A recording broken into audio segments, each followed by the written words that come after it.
اعوذ باللہ من الشیطان الرجیم بسم اللہ الرحمن الرحیم اسکنوہن من حیث سکنتم من وجدکم ولا تضاروہن لتضیقوا علیہن۔ اس سے پہلے یہ گزرا وَمَن يَتَّقِ اللَّهَ يُكَفِّرْ عَنْهُ سَيِّئَاتِهِ، اور جو اللہ سے ڈرے اللہ اس کے گناہوں کو مٹا دے گا اور اس کے اجر کو بڑھا دے گا۔ تو اب یہاں سوال پیدا ہوا کہ کیف نعمل بالتقوی، ان اللہ تعالی امر بالتقوی، اتخذوا التقوی، فنشأ ها هنا سوال كيف نعمل بهذا التقوى، فقيل له اسكنوهن من حيث سكنتم۔ تو سوال مقدر یہاں ایک پیدا ہوا جس کا جواب دیا گیا، کیونکہ تقوی کا ذکر یہاں پر 3 مرتبہ آ چکا ہے بس اتنی مختصر آیت میں۔ ایک جگہ کہا گیا واتقوا اللہ ربکم، پھر دوسری جگہ کہا گیا ومن یتق اللہ یجعل له من امرہ یسرا، پھر ومن یتق اللہ یکفر عنہ سیئاتہ۔ یعنی یہ طلاق کا مسئلہ اتنا زیادہ پیچیدہ اور اہم ہے اسلام کے اندر کہ اس کے عورتوں کے مسئلے میں بہت زیادہ احتیاط اور تقوی اختیار کرنے کا حکم دیا گیا، تاکہ غلطی میں اور جذبات میں کوئی فیصلہ نہ ہو جائے، غلط فیصلہ نہ ہو جائے۔ اسی وجہ سے بار بار تقوی کی طرف لوگوں کے ذہن کو متوجہ کیا جا رہا ہے۔ اسکنوہن من حیث سکنتم، اس کی مطابقت ماقبل کی آیت سے اس طور پر ہے کہ جب طلاق کا مسئلہ واقع ہو گیا تو طلاق کے بعد اب مسئلہ آتا ہے عدت گزارنے کا، تو عدت کا حکم بھی لازماً بیان کر دینا چاہیے تاکہ پھر اس پہ عمل کیا جائے۔ اس کو وہ عدت کہاں گزارے گی؟ تو اس کے لیے مسئلہ بتایا گیا کہ جہاں تم رہتے ہو وہیں پہ اس کو ٹھہراؤ۔ اسکنوہن من حیث سکنتم، اے اسکنوہن مکانا تسکنون فیہ، جس مکان میں تم رہتے ہو اسی مکان میں اس کو بھی رکھو۔ اے ان کان المطلق موسعا فوسع علیہ فی السکنہ وَإِن كَانَ مُقْتَرًا فَعَلَى قَدْرِ وُسْعِهِ۔ پھر اس کے بعد من حیث سکنتم میں ایک ابہام تھا، اس کو من وجدکم سے دور کیا گیا، تو یہ عطف بیان واقع ہے من حیث سکنتم سے کہ تم انہیں ٹھہراؤ جہاں تم ٹھہرتے ہو۔ تو یعنی کہاں ٹھہرایا جائے؟ کہا گیا من وجدکم، اپنی وہ طاقت کے مطابق، اے من وسعکم ومن طاقتکم، جتنی تمہاری وسعت ہے تمہاری طاقت ہے اسی کے مطابق انہیں ٹھہراؤ۔ یعنی تم اچھے بلڈنگ میں قیام کرتے ہو تو انہیں بھی اچھی بلڈنگ میں ٹھہراؤ، اور اگر تم کرایہ دار والے مکان میں ہو تو کرایہ والے مکان میں انہیں ٹھہرا دو، اور اگر تم ایک مکمل فلیٹ ان کے لیے خالی کر سکتے ہو ایک مکمل فلیٹ خالی کر دو، تم دوسرے فلیٹ میں شفٹ ہو جاؤ، اور اگر تمہارے پاس ایک ہی فلیٹ ہے اس کے چند کمرے ہیں تو ایک کمرہ انہیں دے دو۔ اگر یہ نہیں ہے تو اس کمرے میں بھی عدت گزر سکتی ہے۔ اور اگر تم ایسے مکان میں رہ رہے ہو جو کرائے پر لیا گیا ہے اور کرایہ والے نے کہہ دیا خالی کر دو، اب تمہارے لیے ضروری ہے کہ دوسرا کرایہ کا مکان تلاش کرو اور اس میں پھر ان کو ٹھہراؤ۔ اس لیے کہا من وجدکم، الوجد کا معنی ہوتا ہے الوسع والطاقہ، جتنی تمہاری استطاعت ہے۔ ان کان موسعا فوسع علی السکنہ وان کان مقترا فعلی قدر وسعہ ولا تضاروہن۔ اب یہ سکنہ کا ذکر آیا ہے تو سکنہ کس کے لیے ہے؟ کس معتدہ بالطلاق کے لیے؟ مطلقات میں سے خواہ وہ مطلقہ رجعیہ ہو یا مطلقہ بائنہ ہو یا مطلقہ ثلاثہ ہو، امام اعظم ابو حنیفہ کے نزدیک ہر ایک کو سکنا بھی دیا جائے گا اور نفقہ بھی دیا جائے گا، خواہ وہ رجعیہ سے ہو اور یعنی ان کو طلاق رجعی دی گئی ہو یا طلاق بائن دی گئی ہو یا 3 طلاقیں مکمل طور پہ دے دی گئی ہوں، ایسی صورت میں ان کو سکنا بھی دیا جائے گا اور نفقہ بھی دیا جائے گا۔ اس میں ائمہ کا اختلاف ہے، اس بات پر تو سارے ائمہ کا اتفاق ہے کہ جو مطلقہ بائنہ ہے اس کو نفقہ اور سکنا دونوں دیا جائے گا، لیکن اس میں اختلاف ہے کہ رجعیہ میں بھی کہ اس کو بھی نفقہ اور سکنا دونوں دیا جائے گا، اور جو عورتیں حاملہ نہیں ہیں ان کو کیا دیا جائے گا، تو اس میں اختلاف ہے۔ حاملہ عورتوں کو بھی نفقہ دیا جائے گا، سکنا دیا جائے گا امام اعظم ابو حنیفہ کے نزدیک، اور بعض لوگوں نے کہا کہ اگر حاملہ نہیں ہے تو انہیں سکنا نہیں دیا جائے گا۔ اسی طریقے سے وہ عورتیں جو متوفی عنہا الزوج ہیں ان کے لیے ترکے میں سے نہ سکنا ہے نہ نفقہ ہے، وہ جہاں چاہے عدت گزارے۔ تو اس میں کافی اختلاف ہے فقہا کا کہ اس میں دیا جائے یا نہ دیا جائے، لیکن اس پر اتفاق ہے کہ مطلقہ بائنہ کو ہر حال میں نفقہ اور سکنا دیا جائے گا۔ اور بعض نے کہا کہ رجعیہ کو نہیں دیا جائے گا، پھر مطلقہ بائنہ کو دیا جائے گا۔ تو امام اعظم نے فرمایا کہ جو مطلقہ رجعیہ اسے کیوں نہیں دیا ہے؟ رجعت کی وجہ سے تو اس کے نکاح میں ہے، تو نکاح میں ہونے کی وجہ سے وہ اولا ہے، یعنی اس کی حقدار ہے کہ اسے نفقہ اور سکنا ملے۔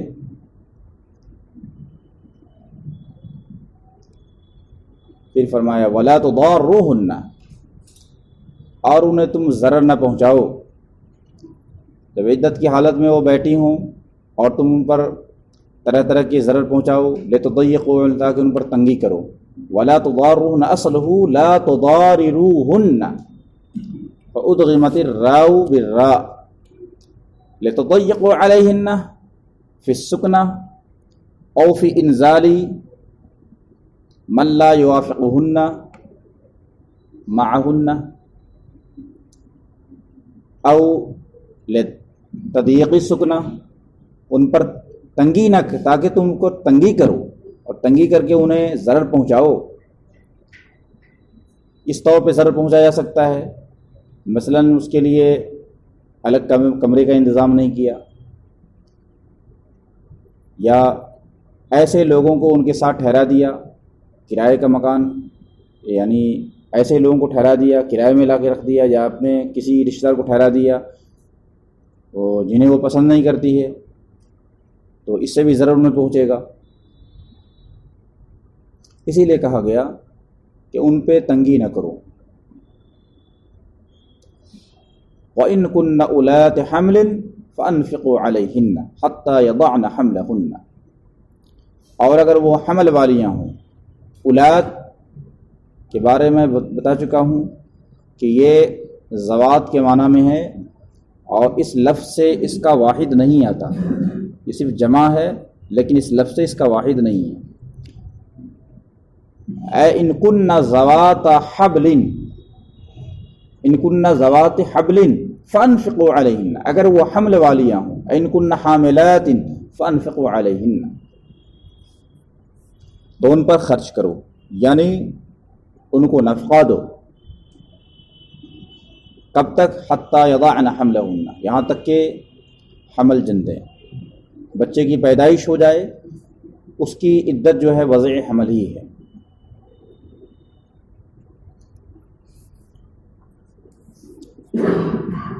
حتی یلدن فإن أرضعن لكم فآتوهن أجورهن، پھر اگر وہ تمہارے لیے دودھ پلائیں تمہارے بچوں کو تو انہیں ان کی اجرت دو۔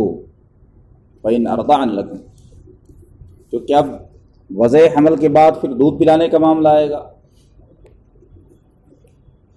اب کوئی عورت اس کے نکاح میں تھی، جب تک وہ نکاح میں ہے تو خیر وہ بچے کو دودھ پلا رہی ہے، لیکن جب وہ عدت گزار کے اس کے نکاح سے نکل چکی ہے، عدت بھی گزر گئی، تو اب وہ دودھ کیوں کر پلائے گی؟ وہ دودھ پلانے کے مکلف ہی نہیں ہے۔ اور اگر تم اب بھی چاہتے ہو کہ انہی سے دودھ پلائیں، مرضعہ وہ بن جائے، تو تمہیں ان کی اجرت دینی پڑے گی اگر وہ طلب کریں۔ ان طلبنا، یعنی اگر وہ تم سے اجرت طلب کرتی ہیں تو تمہیں دینا ضروری ہے۔ ارضعن بنا ہے ارضاع سے، ارضاع کا معنی ہوتا ہے دودھ پلانا، وہو شرب اللبن مع الضرع او الثدی۔ رضاع کسے بولتے ہیں؟ شرب اللبن مع الضرع، تھن سے یا پستان سے دودھ پینے کا نام رضاعت ہے۔ تو اس کا یہ معنی ہے۔ اور ارضاع کا معنی شرعی طور پر اس کا معنی یہ ہے کسی عورت کا دودھ پینا مخصوص ایام میں، جب بچے کی عمر مدت رضاعت میں ہو، اور مخصوص طریقے پر دودھ پینا، یہ رضاعت ہے۔ کیونکہ اگر بعد رضاعت، جو رضاعت کی جو عمر فقہاء نے متعین کی ہے، اس عمر کے بعد اگر کوئی دودھ پیتا ہے بچہ تو اس سے رضاعت ثابت نہیں ہوگی۔ فَإِنْ أَرْضَعْنَ لَكُمْ، بس اگر وہ تمہارے دودھ پلائیں، جب تک عورت نکاح میں ہے وہ دودھ پلائیں گی، مگر اس وقت بھی دودھ پلانا ان پر واجب نہیں ہے۔ وہ پلا دے تو ٹھیک ہے، اور یہ اخلاقی طور پر ہے، ان کو پلایا جاتا ہے۔ اور اگر بچہ صرف اسی عورت کا دودھ پینا چاہتا ہے، اس کے علاوہ کسی کا دودھ نہیں پیتا ہے، ایسی صورت میں اس عورت کو دودھ پلانا واجب ہو گیا۔ یا شوہر تنگ دست ہے، کسی مرضعہ کو نہیں رکھ سکتا، تو تنگ دستی کی وجہ سے ماں پر دودھ کا پلانا واجب ہو گیا۔ اور اگر وہ یسر کی حالت میں ہے، وہ کسی مرضعہ کو رکھ سکتا ہے، بچہ دودھ دوسرے کا پینے کے بھی تیار ہے، تو اب خود اسی مخصوص خاتون کا دودھ پلانا واجب نہیں۔ عرب میں چونکہ عرب معاشرے میں رضاعت کے لیے مرضعہ کا اہتمام زیادہ کیا جاتا تھا، اور ابھی بھی کیا جاتا ہے۔ ماں بہت کم دودھ پلایا کرتی تھی، چند مہینے دودھ پلا دیا، اس کے بعد پھر ان کی نشو و نما کے لیے دیہات کے علاقے میں بھیج دیا جہاں کے آب و ہوا میں اس کی نشو و نما بہتر ہو سکتی تھی۔ یہ عرب معاشرے کا ایک دستور تھا، وہ ہمارے ہندوستانی معاشرے میں ایسا نہیں ہے۔ آج بھی عرب معاشرے میں ہے کہ باہر سے خواتین کو بلایا جاتا ہے دودھ پلانے کے لیے۔ تو اب قرآن نے وہ اس کا بھی حکم بیان فرما دیا، فَإِنْ أَرْضَعْنَ لَكُمْ، اگر وہ تمہارے لیے دودھ پلائیں، یعنی کہ فَإِنْ أَرْضَعْنَ أَوْلَادَهُنَّ، اپنی اولاد کو، کہ اس کی مدت حالت نکاح میں ہوتی تو ٹھیک ہے، لیکن اب تو تمہارے لیے دودھ پلا رہی ہیں۔ فَإِنْ أَرْضَعْنَ لَكُمْ فَآتُوهُنَّ أُجُورَهُنَّ، آتو اصل میں کیا ہے؟ فَآتِيُوهَا، تعلیل کے بعد آتو ہو گیا۔ فَآتُوهُنَّ أُجُورَهُنَّ أُجْرَتَهُنَّ، تو ان کی اجرت پھر اسے دو۔ ان طلبنا، یہاں پہ ان شرط مقدر ہے، اگر وہ مطالبہ کریں۔ وَأْتَمِرُوا بَيْنَكُمْ بِمَعْرُوفٍ، اور بچے کے دودھ پلانے کے سلسلے میں تم لوگ آپس میں مشورہ کر لو بھلائی کے ساتھ، اور اجرت طے کر لو کیا لینا ہے کیا دینا ہے، تاکہ اختلاف نہ ہو۔ وَأْتَمِرُوا، اعتمار کا معنی ہوتا ہے التشاور۔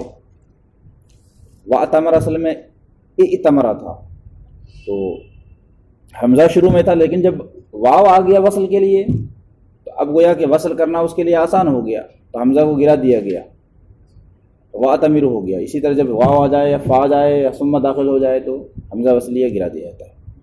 وَأْتَمِرُوا اَيْ تَشَاوَرُوا بَيْنَكُمْ بِمَعْرُوفٍ، اچھے طریقے پر تم لوگ آپس میں صلاح مشورہ کر لو۔ وَإِن تَعَاثَرْتُمْ، فَسَتُرْضِعُ لَهُ أُخْرَىٰ، ان تعاثرتم، اگر تمہیں تنگی ہو، ان تضایقتم وتشاککتم وتشاسکتم وتنازعتم فی امر الرضاع، اگر رضاعت کے معاملے میں تمہیں اختلاف ہو جائے، تم تنگی میں پڑ جاؤ، اور نہیں وہ کہے کہ نہیں ہم اتنا پیسہ لیں گے اور تم کو نہیں ہم اتنا ہی پیسہ دیں گے، یا تم کہو کہ ہم فری میں پلانا چاہتے ہیں، وہ فری میں پلانے کے لیے تیار نہ ہو، تو رضاعت کے معاملے میں اگر تمہارے درمیان اختلاف ہو جائے فسترضع الاخری، دوسری عورت اسے دودھ پلا دے۔ لیکن بچے کا معاملہ اہم ہے، تو ایک ایک شق کو، قانون کی دفعہ کے ایک ایک شق کو قرآن نے بالکل واضح کیا ہے، کلیئر کر دیا ہے، تاکہ اختلاف نہ رہے اس میں۔ صرف قانون کی وضاحت ہے، ایک ایک شق کو بیان کیا گیا ہے اس کے اندر۔ اب اسی کو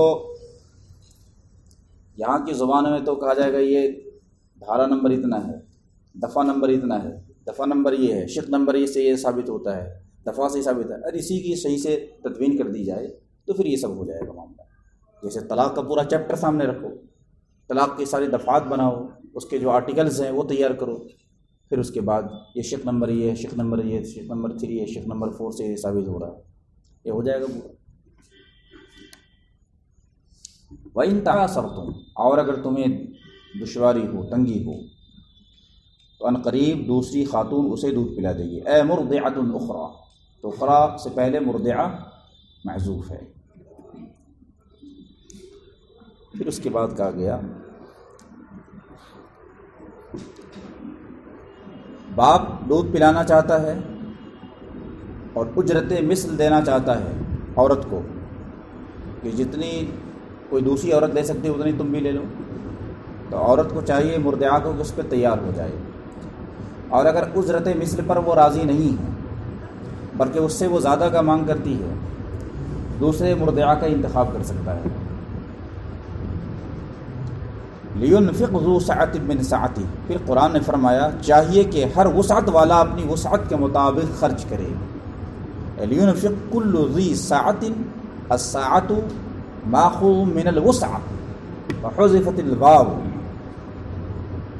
حملاً علی الفعل المضارع، جس طرح وسع یسع میں حذف کر دیا گیا واو کو، اصل میں یوسع ہے نا، تو وہاں حذف کیا گیا تو مصدر میں بھی حذف کر دیا گیا، اسی پہ حمل کرتے ہیں۔ لِيُنْفِقْ ذُو سَعَةٍ مِّن سَعَتِهِ، ہر وسعت والا اپنی وسعت کے مطابق خرچ کرے۔ وَمَنْ قُدِرَ عَلَيْهِ رِزْقُهُ، یعنی اگر وہ ایئر کنڈیشن مکان میں رہتا ہے اسی میں اس کو رکھے،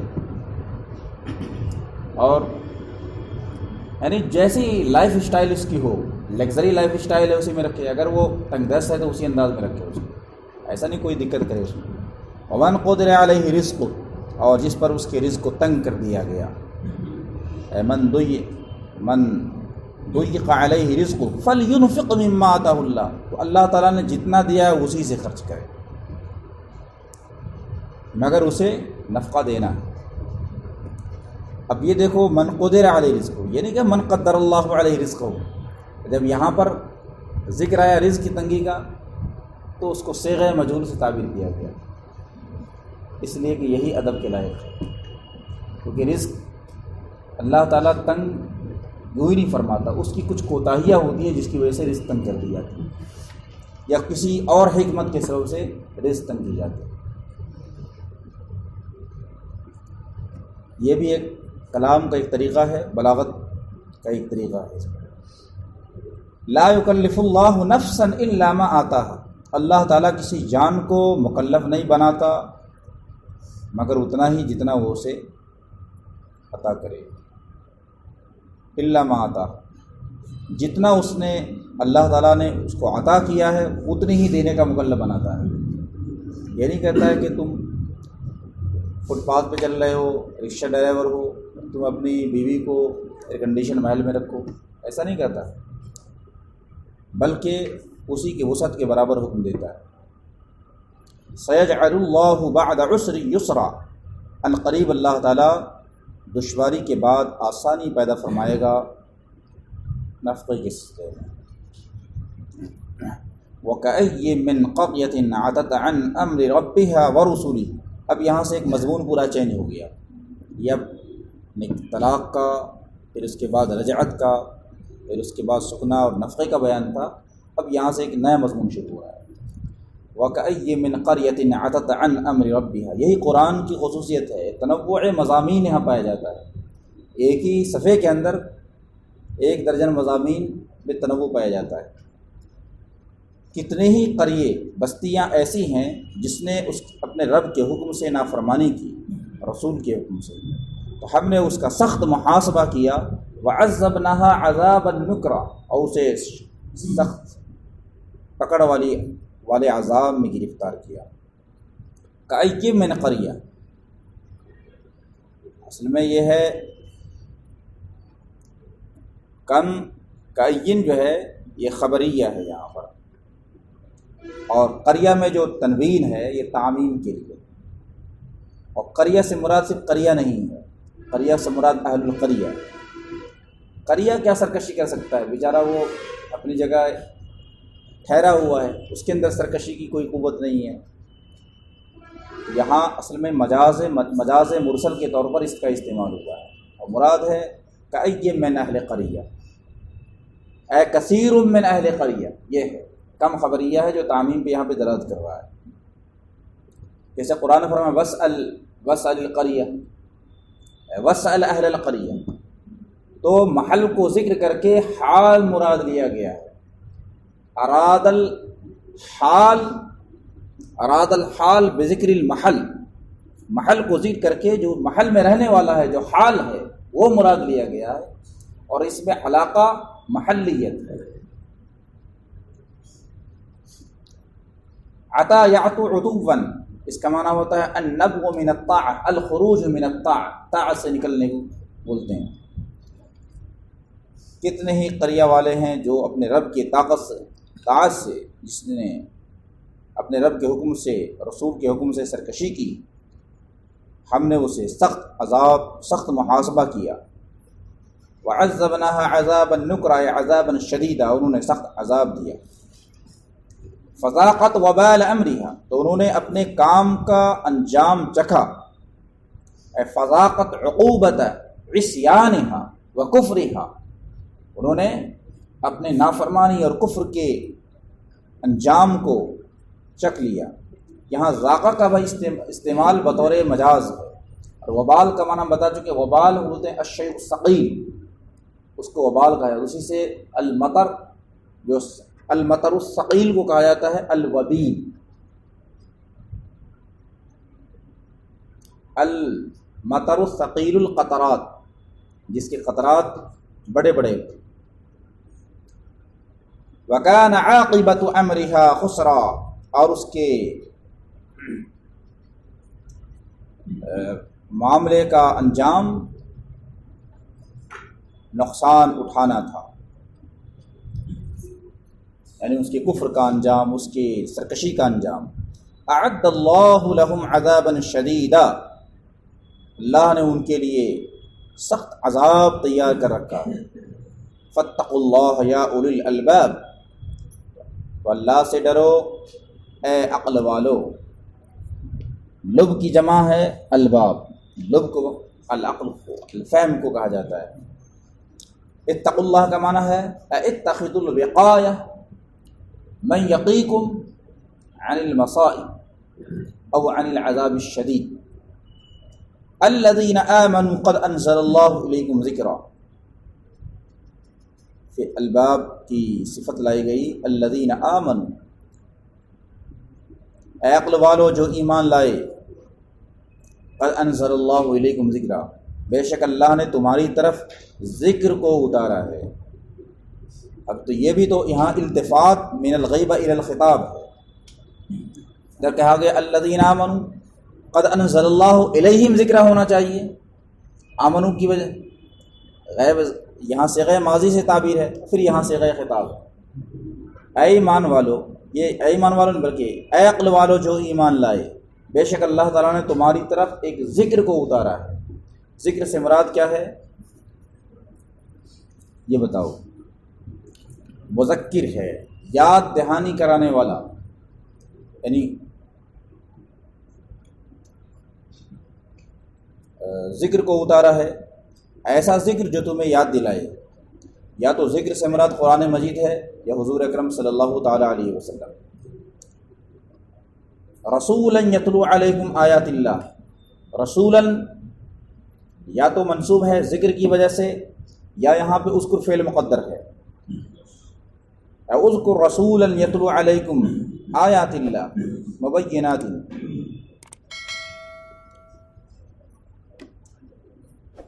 یا یہاں پر ایک فعل کو مقدر مانا جائے. قد انزل اللہ علیکم ذکرا وبعث رسولا یتلو علیکم آیات اللہ، اور ایک رسول کو بھیجا جو تم پر اللہ کی روشن آیتوں کی تلاوت کرتے ہیں. تو مبینات آیات سے حال واقع ہے. علیکم آیات حال کونہا مبینات واضحات، اس حال میں کہ وہ آیتیں روشن ہیں، واضح ہیں، اس کو اتارا. لیخرج الذین آمنوا وعملوا الصالحات من الظلمات الی النور، تاکہ ایمان والوں کو اور صالح عمل کرنے والوں کو تاریکیوں سے نور کی طرف نکال کر لائے. فشبہ اللہ تعالی الضلال والکفر بالظلمات وشبہ الہدى والایمان بالنور. شبہ اللہ تعالی الضلال والکفر بالظلمات ثم حذف المشبہ ای الکفر والضلال وصرح بالمشبہ به وہی الظلمات. ہکذا شبہ الہدى والایمان بالنور وحذف المشبہ به وصرح بالمشبہ وحذف المشبہ وصرح بالمشبہ به وهو النور. هذه استعارة تصریحیہ.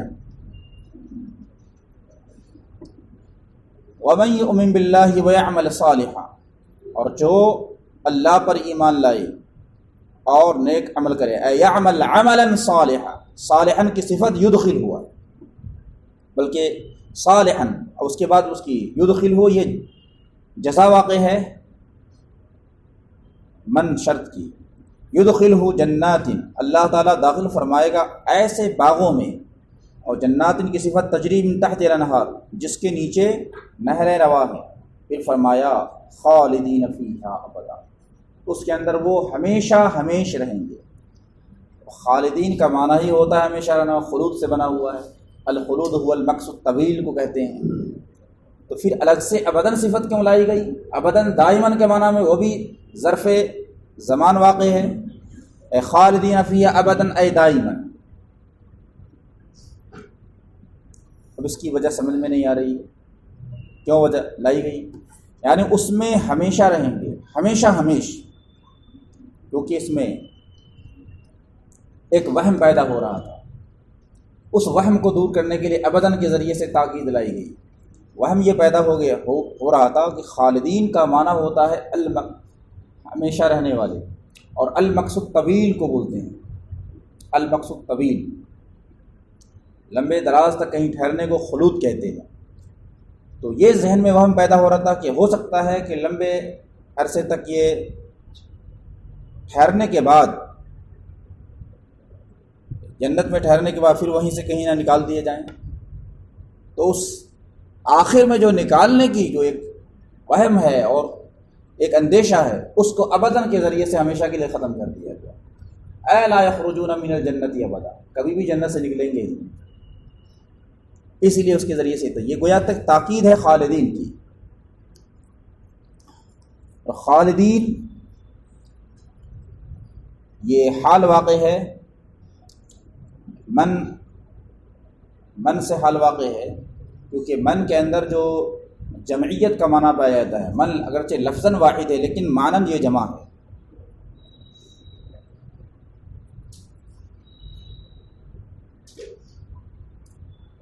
قد احسن اللہ لہم رزقا، اللہ تعالیٰ نے ان کے لیے بہترین رزق، انہیں بہتر رزق دیا ہے. اللہ الذی خلق سبع سماوات، اللہ جس نے 7 آسمانوں اور اسی کے مثل 7 زمینوں کو پیدا فرمایا، وَمِنَ الْأَرْضِ مِثْلَهُنَّ، اور اسی کے مثل زمینوں کو، یعنی 7 آسمان اور 7 زمین۔ اس میں اختلاف ہوا۔ ارض کے بارے میں علماء نے فرمایا کہ الارض، کیا جس طرح سے آسمان 7 ہیں اور ایک دوسرے کے اوپر خالی بھی نظر آتے ہیں، بیچ میں خلا ہے، کیا اسی طریقے سے زمین کا بھی معاملہ ہے؟ تو 2 اقوال اس کے اندر ہو گئے۔ بعض لوگوں نے کہا کہ نہیں، یہ مطبقۃ بعضها فوق بعض ہے، یعنی ایک دوسرے سے ملے ہوئے ہیں، جڑے ہوئے ہیں، اس کے اندر یعنی جوف نہیں ہے، اس کے اندر خلا نہیں ہے، زمین کے اندر آپس میں یہ پرتیں ہیں جو ایک دوسرے سے ملی ہوئی ہیں۔ اسی قرآن نے کہا کہ انہی کے ساتھ زمینیں پیدا فرمائی۔ اور بعض لوگوں نے یہ کہا، علماء کی جماعت نے، کہ جس طرح سے ایک آسمان سے دوسرے آسمان کے درمیان فرجہ ہے اور خلا ہے، اسی طریقے سے زمین کے درمیان بھی فرجہ اور خلا ہے۔ لیکن میں اسی قول کو ترجیح دیتا ہوں کہ وہ آپس میں ایک دوسرے کے ساتھ متماسک ہیں، ملاصق ہیں، اور آپس میں ملے ہوئے ان کے درمیان فرجہ نہیں ہے۔ ہمارا نظریہ اس سلسلے میں یہ ہے۔ یتنزل الامر بینہن، حکم انہی کے درمیان اترتا ہے، اس کے درمیان بین السماوات السبع والارض، لتعلموا ان اللہ علی کل شیء قدیر، تاکہ تم جان لو کہ اللہ ہر شے پر قادر ہے، وان اللہ قد احاط بکل شیء علما، اور بے شک اللہ تعالیٰ نے ہر شے کا علم کے اعتبار سے مکمل احاطہ کر رکھا ہے، ہر شے کا بطور علم احاطہ کر رکھا ہے۔ اب یہ بھی تو کہا جا سکتا تھا ان اللہ قد احاطہ بکل شیء، ہر چیز کا اس نے احاطہ کر رکھا ہے، تب بھی ہو جاتا ان اللہ احاطہ کل شیء، لیکن علما کہہ کے اصل میں استغراق مراد لیا گیا۔ استغراق کو بتانا مقصد ہے کہ اس کے علم کے احاطے سے کوئی بھی چیز خارج نہیں ہے، کائنات کا ایک ایک ذرہ، اس کی کلیات اور جزیات کا علم اللہ تبارک و تعالیٰ کو ہے۔ بندے کو اگر زیادہ سے زیادہ علم ہوتا ہے تو کلیات کا ہو جاتا ہے، چند کلیات کا، لیکن جزیات کا علم نہیں۔ اس کے پیٹ میں کتنی رگیں ہیں، سر میں کتنے بال ہیں، اور اس کے اندر کتنی شریانیں ہیں، یہ سب جزیات ہے، علم جزئی۔ اللہ تبارک و تعالیٰ کا کلی علم ہے، اور اس کے احاطے سے علم کا شے کا کوئی فرد خارج نہیں۔ اور اس کو اس طور پر بھی سمجھیں، جیسے قرآن نے فرمایا وَاشْتَعَلَ الرَّأْسُ شَيْبًا، اس کا لفظی معنی کیا ہوا؟ سر بھڑک اٹھا سفیدی سے، اشتعل الرأس شیبا۔ یہ بھی تو ہو سکتا تھا اشتعل الشیب فی الراس، یعنی سفیدی بھڑک اٹھی سر میں، اشتعل الراس اشتعل الشیب فی الراس، ایسا تو نہیں کہا گیا، بلکہ یہ کہا گیا اشتعل الراس، اشتعل الراس شیبا، اشتعل الراس شیبا، سر ہی بھڑک اٹھا سفیدی سے۔ اگر یہ کہا جاتا اشتعل الشیب فی الراس، تو اس سے یہ لازم نہیں آتا کہ سر کے ایک ایک بال سفید ہو گئے، بلکہ سر کے چند بال سفید ہو گئے یا آدھے بال سفید ہو گئے، باقی اس سے کالے ہیں۔ لیکن اللہ تعالیٰ تو یہ فرمانا چاہتا ہے کہ سر کا کوئی بال اب سفیدی سے خالی ہی نہ رہا، ایک ایک بال سفید ہو گیا، کوئی حصہ نہ بچا، اور استغراق چاہتا ہے، اس لیے یہ تعبیر استعمال کی اشتعل الرأس شیبا، اس کے اندر استغراق ہو رہا ہے کہ سر کے اندر کوئی بال سفید بچا ہی نہیں، کالا بال نہیں بچا، سارے بال سفید ہو گئے۔ ویسے ہی اگر یہ کہا جائے احاط کل شیء علما، اگر کوئی اعتراض کرتا ہے غیر مسلم کہ نبی نے آج کے پروفیٹ صلی اللہ علیہ وسلم نے 11 شادیاں فرمائی اور آپ لوگ شادی کیوں کر رہے ہیں، تو اس کا جواب ہے، اور سائنٹیفک علمی جواب موجود ہے۔ نبی کی قوت بشریہ میں اور امتی کی قوت بشریہ میں بہت بڑا فرق ہے، اور یہ شادی کا 4 شادیوں کا جو حکم دیا گیا ہے وہ ہر مسلمان کے لیے ہی دیا گیا ہے کہ ہر شخص جو چاہے 4 شادیاں کر لے، بلکہ یہ کہا گیا ہے کہ اگر تمہیں استطاعت ہو، تم ان کے حقوق ادا کر سکو تو پھر ایک سے زیادہ کر سکتے ہو، اگر اس سے بھی زیادہ تمہارے اندر استطاعت ہے، تمہارے اندر قوت زیادہ ہے، تو تم پھر تیسری شادی کر سکتے ہو۔ پھر 4 تک یہ پوری لمیٹیشن دے دی گئی ہے، اس سے آگے نہیں، کیونکہ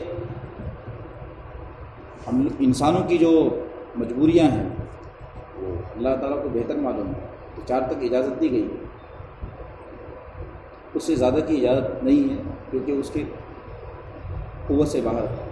اور نبی کی جو طاقت تھی وہ عام انسانوں کی طاقت سے کئی 100 گنا زیادہ تھی۔ ان کا 4 بیویوں پہ اکتفا کرنا، یہ سمجھیے، یہ خود سمجھیے بہت تعجب کی بات ہے، اور ان کی شان کو یہ ظاہر کرتی ہے۔ حضور اکرم صلی اللہ تعالی وسلم کو 40 جنتی یا 100 جنتی جوانوں کی طاقت عطا فرمائی گئی تھی، اور سرکار دو عالم صلی اللہ علیہ وسلم کے اندر نور کا جتنا غلبہ تھا وہ عام انسانوں کے اندر نہیں، تو آپ کے حق میں وہ مفید تھا، عام لوگوں کے حق میں مفید نہیں۔